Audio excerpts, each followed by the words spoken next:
This is my 2019 Turbo Levo that I recently put a Fox 38 fork and the Fox Float X2 shock on. I wanted to make this quick video just to point out a couple of the specific fitment things I had to go through to get the shock to work. There's already a lot of good videos out there regarding which shocks fit, which shocks don't, why you would go coil versus air shock. So I'm not going to spend any time going over that stuff. I'll put a few links down in the description for good videos and resources that I found helpful, but I just want to make this quick video on shock fitment because I did dig through a lot of online forums to get the answers I needed, and hopefully this will help a few people. Okay, so here's the two shocks. You don't need any extra parts or special tools to switch the shocks over, but there's a couple interchangeable parts that it'll be good to know how those swap over from the RockShox to the Fox shock. So when you take the RockShox out, you'll notice on the bottom it has what they call the flip chip, which is two metal washers or inserts that fall out real easily. So you'll take those out, set them to the side, and then the top you have this bushing that slides through, and it's in there super firm.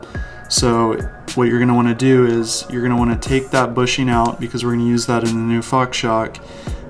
It does take a little bit of pushing. I had to use a vise and a socket to sort of maneuver it out, but it does push out. So you take that out. That's all you need to do with the RockShox. You can set that over to the side. And now with the new Fox shock, you'll notice it comes with these plastic bushings in both ends.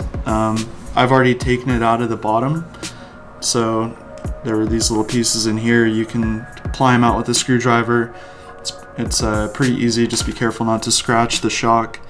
And you do that because whenever you go to mount up the new Fox shock, you are going to put those flip chips, and they just fit perfectly right in the new Fox shock. So you kind of flip them around. It can be in the low or the high setting depending on how you have these turned. I'll show you a little bit how that works when we mount it back on the bike, but those are fit in there real easily.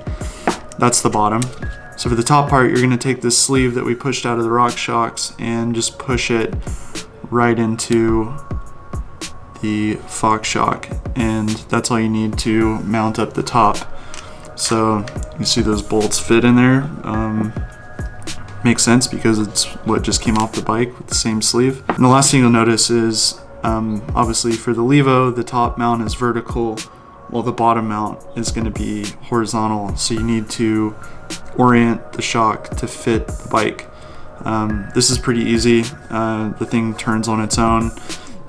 It might be a little bit stiff or locked up when you get it. All you have to do is let the air out of it and it twists really easily.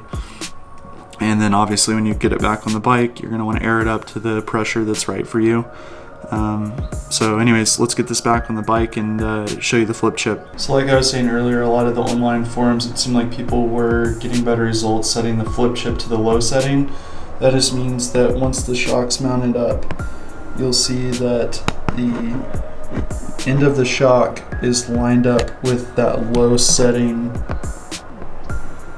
mark on the swing arm connector. So anyway, something to know. Doesn't have to be set to the low setting, but we're going to try it out and see how it is. Okay, last thing, this might seem pretty obvious, but I'm just going to go ahead and say it. You want to make sure you mount it with the reservoir up top and the air valve here so that it's easy to get to. Don't mount it on the other side. Just make sure you have it oriented correctly. But yeah, that's about it. Check the air, make sure you set up the compression correctly, and you're good to go.